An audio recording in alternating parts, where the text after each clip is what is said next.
I'm done. From now on, dealing with Emma is all on you. I remember saying it to my husband, and the look on his face made me realize he had no idea how serious I was. For years, I had been the one running the household, raising not only our 2 kids, but his daughter too. And now, after the latest disaster, I had finally reached my limit. I've been raising my stepdaughter Emma since she was 5, and she's about to turn 13 now. She's lived with us full-time, with her mom showing up for holidays or the occasional weekend visit, but mostly it's been me handling everything. I loved her like my own children. Even after having my own kids, I never treated her differently. I prided myself on being fair, patient, and loving, despite how exhausting it all was. But lately, it feels like she's on a mission to make my life impossible. She lies constantly, about little things, big things, things that don't even make sense to lie about. Did you feed the dog? Yes, she'll say. Yet the dog still sits by the empty bowl. Who are you talking to? Nobody. But there's a note from school saying she's been sneaking her phone to text a boy she met at the park last summer. The worst was back in December. I had worked a night shift, exhausted beyond belief, and she offered to watch my kids so I could nap. I said yes. I told her I'd be up in 30 minutes. When I woke up, both Emma and the dog were gone. My baby was screaming in his bouncer. My 6-year-old had covered the bathroom in dish soap, and my 4-year-old told me Emma had taken the dog for a walk. She had no phone. I searched for 3 hours before my husband came home from work to help. By the time the police and a search and rescue dog got involved, it had been 6 hours. Emma still wouldn't tell us where she'd been, and today was another test of my patience. Not a runaway incident this time, but something just as infuriating. She had been complaining of stomach pain for 2 days. At first, I thought it was the usual exaggeration, but she was dramatically clutching her stomach, moaning in a way that made me roll my eyes. "Are you faking this?" I asked, urging honesty so I wouldn't waste my time. She swore it was real, so I took her to urgent care.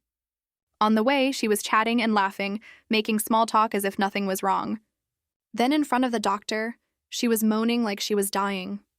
Tests came back normal except for minor constipation, and she grinned like the whole thing had been a joke the entire time. I felt my blood boil. Years of running this household, and now she was practically taunting me. That's when I finally told my husband, Mark, she's yours now. Discipline, appointments, school, you handle it. I'm done. He looked at me like I was overreacting. You're just overwhelmed. You need a break, he said. Overwhelmed?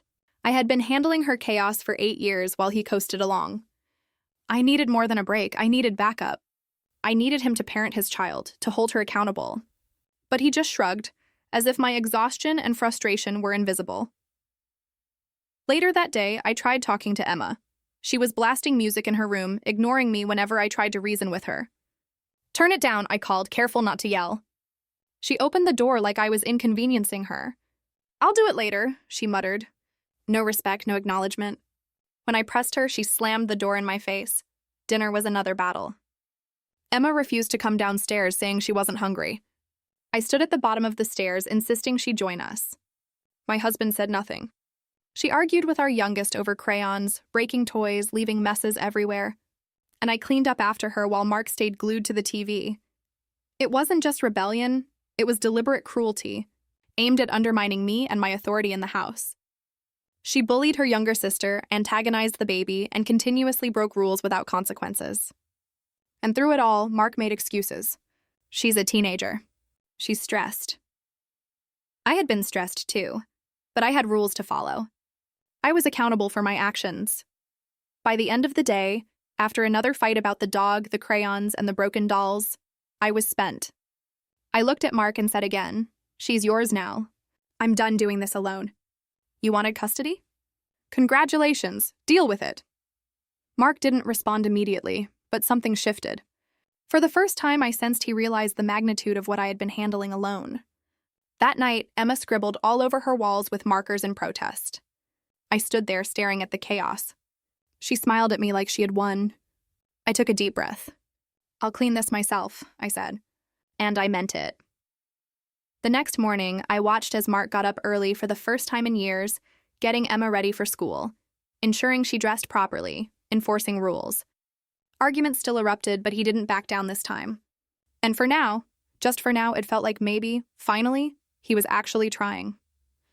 The next morning, I woke up to a quiet house. For a moment, I thought maybe, just maybe, Emma had changed overnight. But then I heard it, the soft creak of her door. I peeked out and saw her tiptoeing to the kitchen, backpack in hand, trying to act normal. Mark was already downstairs, coffee in hand, and I could see the tension in his shoulders. For the first time in years, he was taking charge. "Emma," he said firmly, "time for breakfast. You're going to school, and we're not arguing about it." She froze, caught off guard by his tone. I could hardly believe it. Breakfast was tense but uneventful. Emma ate silently, no eye-rolling, no dramatic sighs. When she got up to grab her backpack, Mark followed. "Shoes on, coat, let's go." And just like that, she moved. She still scowled, still whispered little complaints, but she didn't resist. My heart felt like it had lifted a little.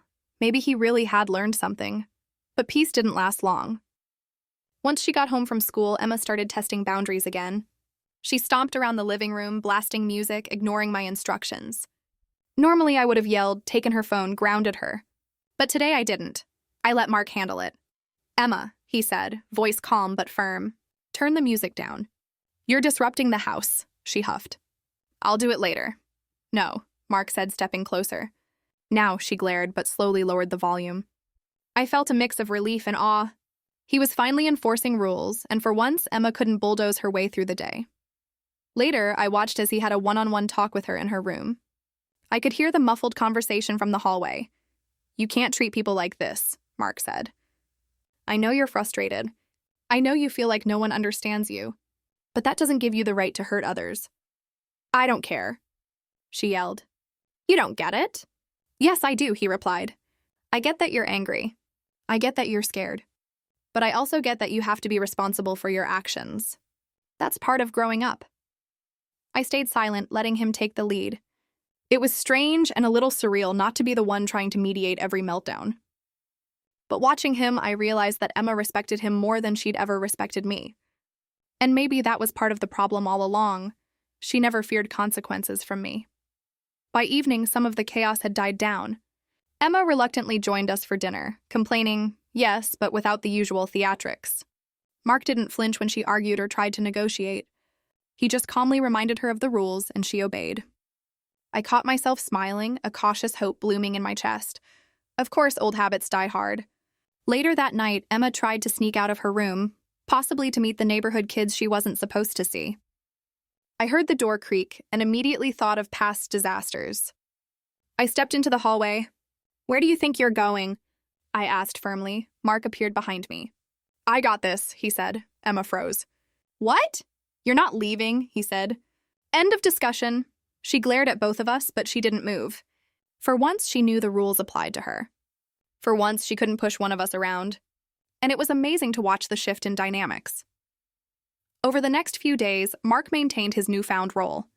He made sure Emma was ready for school, monitored her phone, enforced chores, and even sat down with her to discuss her behavior when she misbehaved.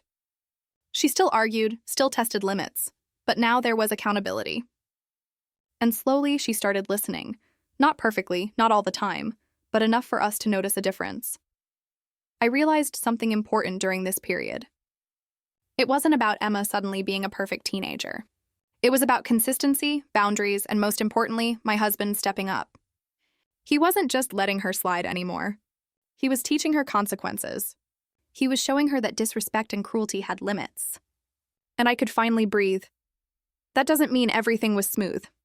One morning, I walked into the kitchen to find Emma and our 6-year-old in a shouting match over cereal. Normally, I would have intervened immediately, maybe even lost my temper. But I stayed back, watching Mark step in. "Emma," he said calmly but firmly, "help your sister. You're responsible for your actions, and that includes helping her clean up." Emma rolled her eyes but complied. I almost cried. Not because it was easy, far from it, but because for the first time, I felt like we were a team. Not just Mark and me versus the chaos, but all of us, learning to function together. Even the smaller things mattered. Emma started putting away her clothes without being reminded. She apologized for minor annoyances. She still had moments of defiance, but Mark handled them with patience and firmness, and she responded. I felt the weight lift off my shoulders in a way I hadn't in years. By the end of the week, there was a subtle shift in our household. The kids were happier. I wasn't running around like a madwoman trying to clean up after every mess Emma left behind. And Mark? He looked different too. Prouder, more confident, more present. For the first time, it felt like we were all in this together, not just me fighting a losing battle. I knew we still had a long road ahead. Emma was 13, unpredictable and emotional. But with Mark finally taking responsibility for his daughter, I felt hopeful. Not that everything would be perfect, but that we could survive the chaos without me losing my mind every day. And that in itself felt like a miracle. The weekend came, and I thought finally a chance to breathe. But Emma had other plans. Saturday morning, I woke up to the sound of my youngest crying. I rushed out of my room to see what had happened. Emma was in the living room, sprawled on the couch, flipping through her phone like nothing was wrong. My 6-year-old was holding a broken toy he had been playing with. "What happened here?" I asked, trying to keep my voice calm. Emma shrugged. "He was annoying me." "You broke his toy on purpose?" I asked, disbelief rising. "It looked weird," she said casually. I could feel my frustration bubbling over, but then I remembered. Mark was supposed to be handling this now. "Mark!" I called upstairs. He came down, dressed for a Saturday morning run, and took one look at the scene. "Emma," he said firmly, "you're going to apologize and help fix the toy." Emma rolled her eyes, muttered something under her breath, but eventually knelt down to reassemble the pieces. It was slow, messy, and frustrating, but she did it. Watching Mark enforce consequences without losing his temper made me realize something. Consistency was more important than punishment. He wasn't yelling, he wasn't trying to win the argument. He was teaching her accountability, and slowly, Emma was learning too. After breakfast, I decided to sneak in a few minutes of peace. I was folding laundry when I heard Emma stomping around again. But this time, instead of running after her, I stayed put. Mark handled the confrontation. He followed her to the kitchen and calmly told her to focus on her chores before she went outside. Emma grumbled but complied. By mid-afternoon, I finally had a chance to sit with a cup of coffee without the chaos of screaming, arguing, or cleaning up messes. It felt surreal. I could actually see my husband and stepdaughter, interacting in a way that didn't involve me micromanaging every detail. But then came the Emma. It was late afternoon when I noticed the dog's water bowl empty. Again, Emma was sitting on the patio, texting someone on her phone. I walked over. "Emma, the dog needs water. Fill it up." "I'll do it later," she said without looking up. I sighed and turned to Mark. "She won't listen." Mark approached calmly. "Emma now. The dog needs water." She huffed dramatically but obeyed. No whining, no complaints that she was being unfairly treated. Just action. Small victories, but victories nonetheless. That evening, dinner was better. Emma still tried to negotiate, asking for more of this or less of that, but Mark didn't give in. I could see the frustration on her face, but also the understanding that he wouldn't budge. She wasn't winning anymore, and it was affecting her attitude. After dinner, she retreated to her room. Normally, I would have chased after her to make sure she did her homework, brushed her teeth, and got ready for bed. But I stayed back. Mark went up, checked in on her, and made sure she followed the nightly routine. She still argued, but he stood firm. I sat in the kitchen, sipping tea, feeling a mixture of relief and pride. Mark had finally stepped up. Emma had finally realized that her tricks, lies, and tantrums no longer worked. For the first time, there was real balance in the house. The next week brought more challenges, of course.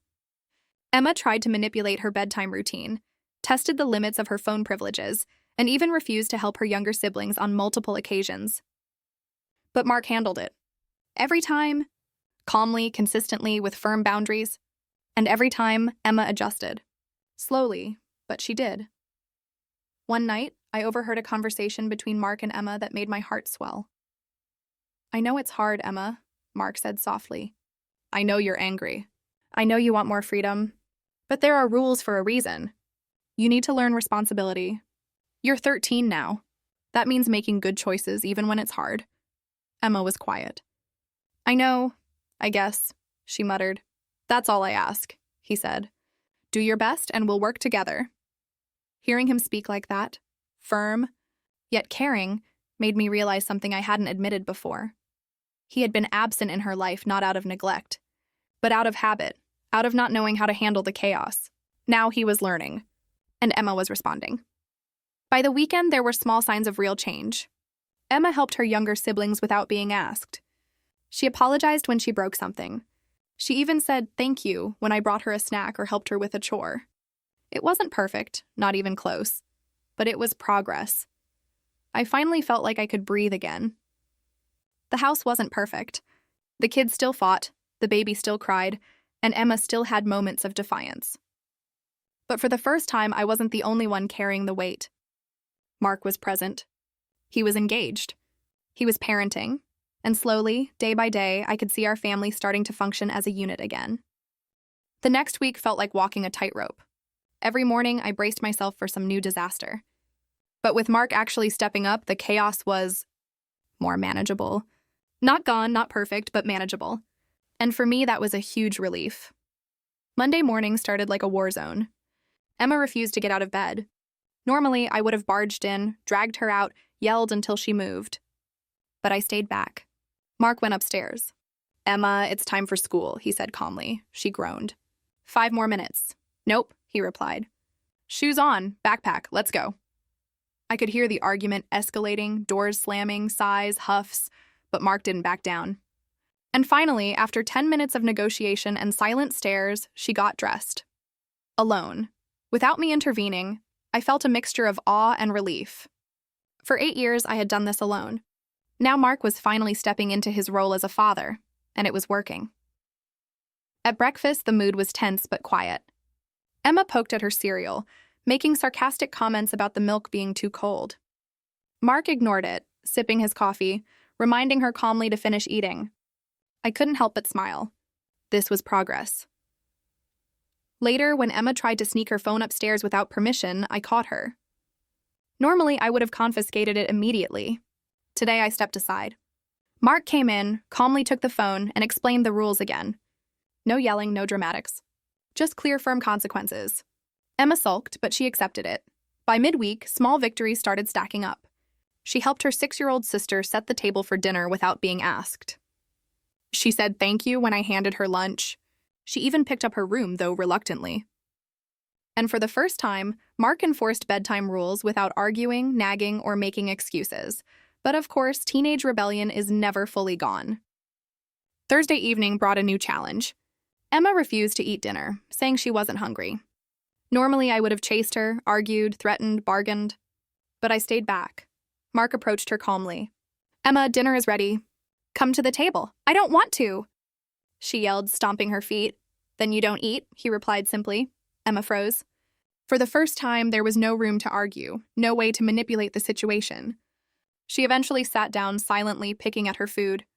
I could see the tension in her shoulders, the realization dawning that Mark wouldn't back down. Later that night, after the kids were in bed, Mark and I sat on the couch. He looked exhausted but satisfied. "I didn't realize how much I'd been avoiding this," he admitted. "It's harder than I thought to actually parent her." "You think?" I said, smirking lightly.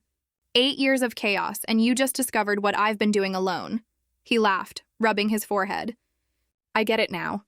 I see why you're burned out. I see why you've been snapping. I can't believe I let it get this far without stepping up." I reached over, squeezing his hand. "It's not too late. You're here now. That's what matters." The next few days were a mixture of small wins and teenage pushback. Emma still tried to test boundaries, hitting snooze one too many times, leaving her homework unfinished, teasing her younger siblings. But Mark handled it with patience and firmness. He explained consequences clearly and enforced them consistently. Slowly, Emma began to respond. She still grumbled, still rolled her eyes, but she complied. Saturday brought a minor crisis. The baby had spilled juice all over the living room carpet, and Emma's 6-year-old sister had knocked over a stack of books while trying to clean it up. Normally, I would have lost my mind, but I stayed back. Mark intervened calmly, directing the kids to clean up, assigning responsibilities, and making sure Emma didn't skip out. Watching him handle the chaos without raising his voice, without making excuses, made me realize how much this family needed him to step up, not just for me, but for the kids. They needed boundaries, consistency, and someone to hold them accountable. And Mark was finally providing that. By Sunday evening, I felt a cautious sense of hope. The house was still noisy, still chaotic at times, but the constant feeling of being under siege was gone. Emma had argued, stomped, and tested limits, but she hadn't succeeded in controlling the household. And for the first time in years, I felt like maybe we could survive this teenage storm without my sanity collapsing.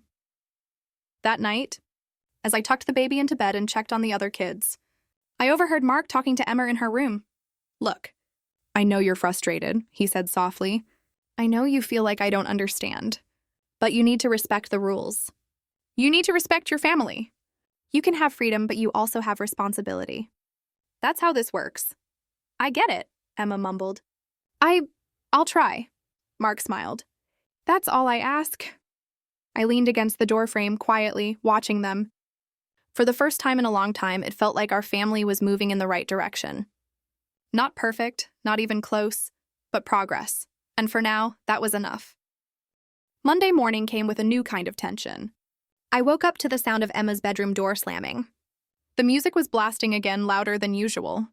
Normally, I would have stormed upstairs, yelled, maybe grounded her. But not today. I took a deep breath and reminded myself, Mark was handling this now. "Emma," Mark called from the bottom of the stairs, his voice calm but firm.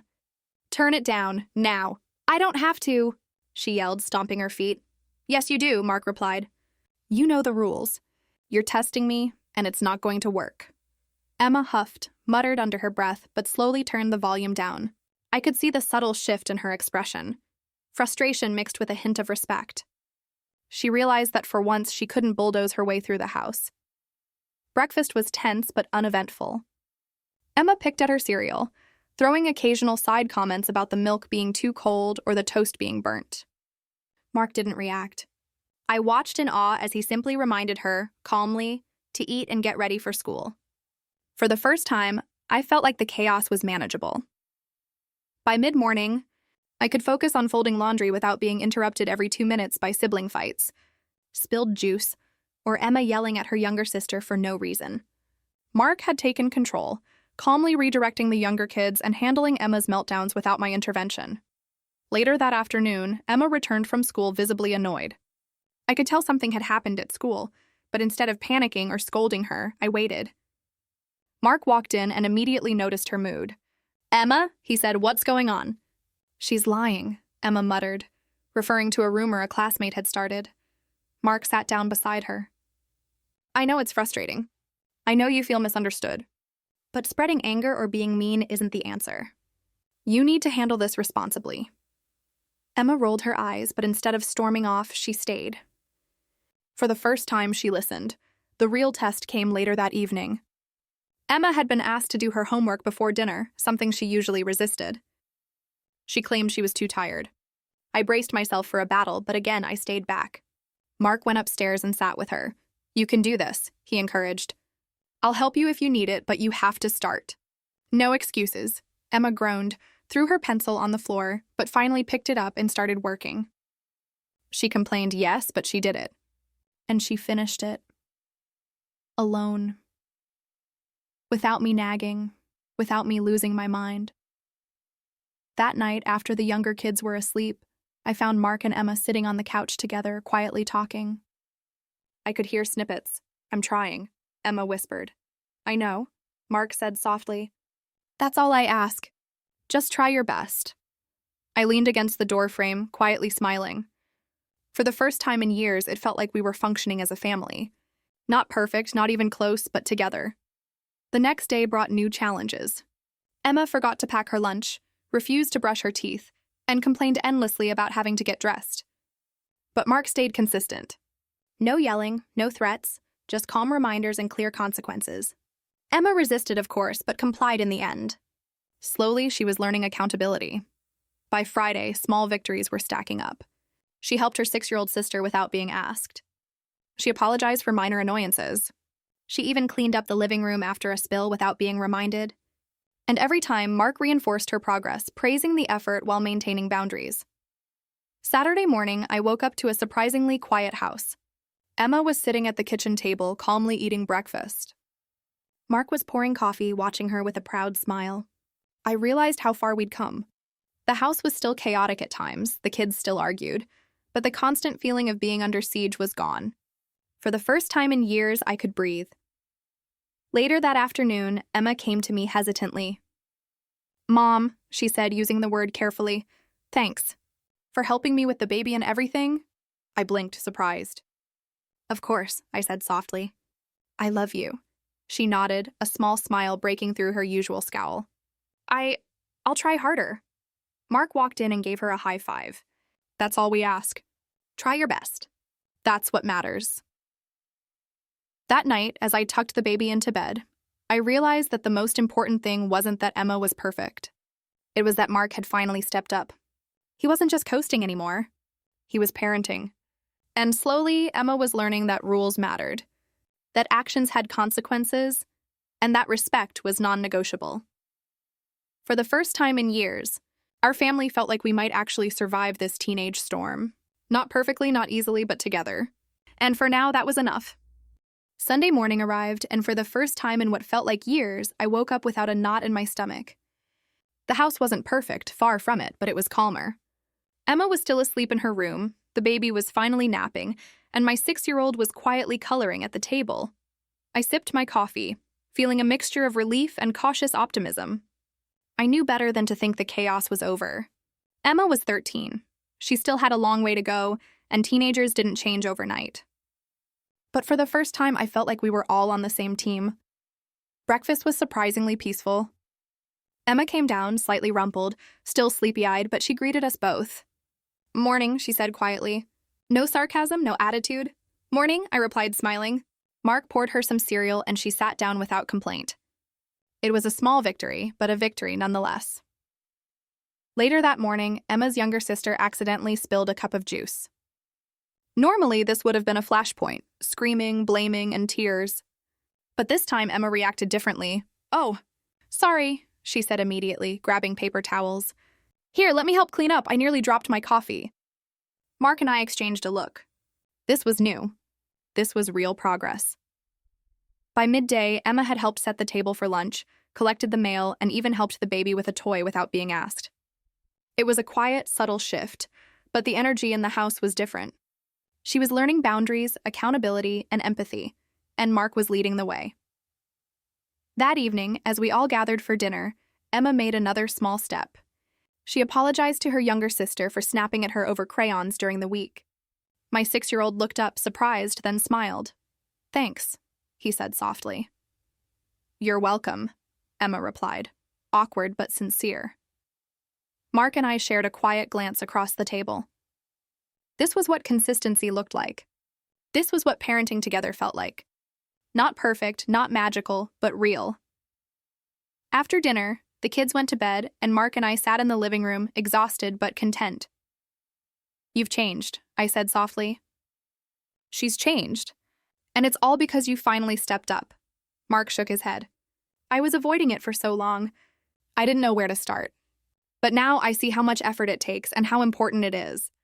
We're in this together, and Emma's learning that too. I leaned against him, feeling a weight lift off my shoulders. I love you, I whispered. I love you too, he replied.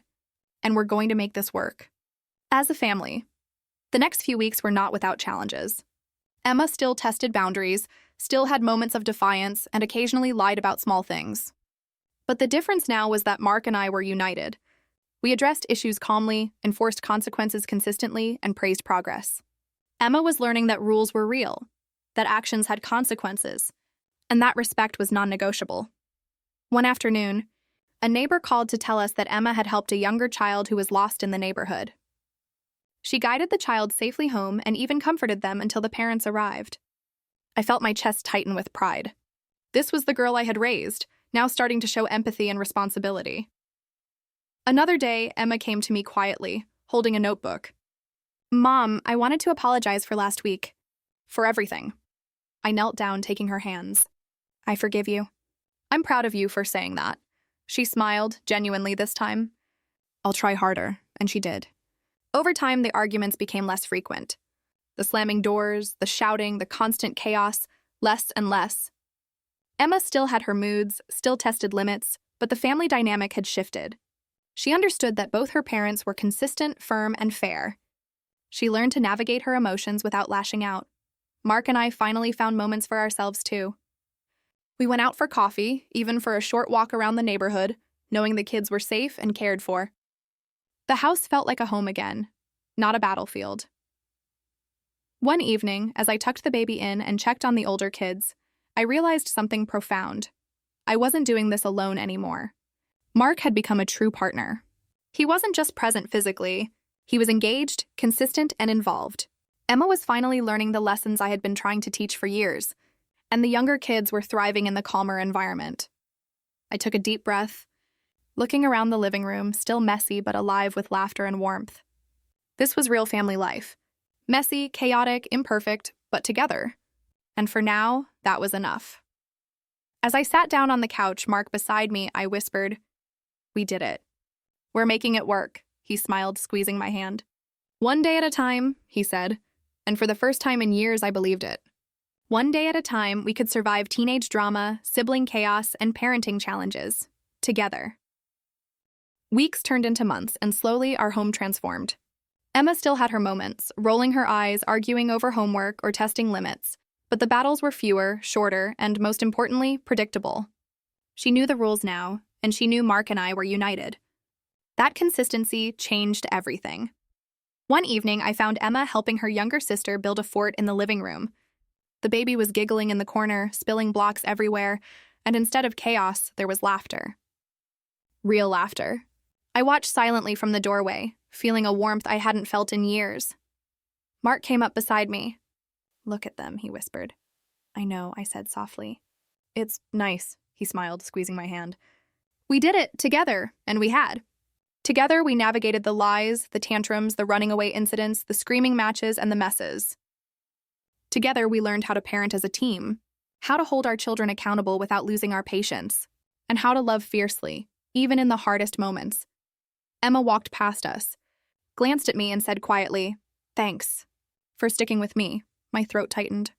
"Always," I whispered. For the first time in 8 years, I truly felt it. Our family wasn't perfect. It never would be. But we were surviving, growing, learning, and maybe, just maybe, we were finally thriving. As I looked around our messy, loud, beautiful home, I realized something essential. Love doesn't mean doing it all alone. Love means showing up even when it's hard and holding each other accountable, parents and kids alike. And when that balance exists, even the wildest, most stubborn teenager can learn respect, responsibility, and compassion. I took a deep breath, listening to the hum of our family around me. Mark laughing with the baby, the 6-year-old whispering secrets to Emma, Emma herself quietly humming to herself, and I knew one thing for certain: we survived the storm. And we would survive the next one together.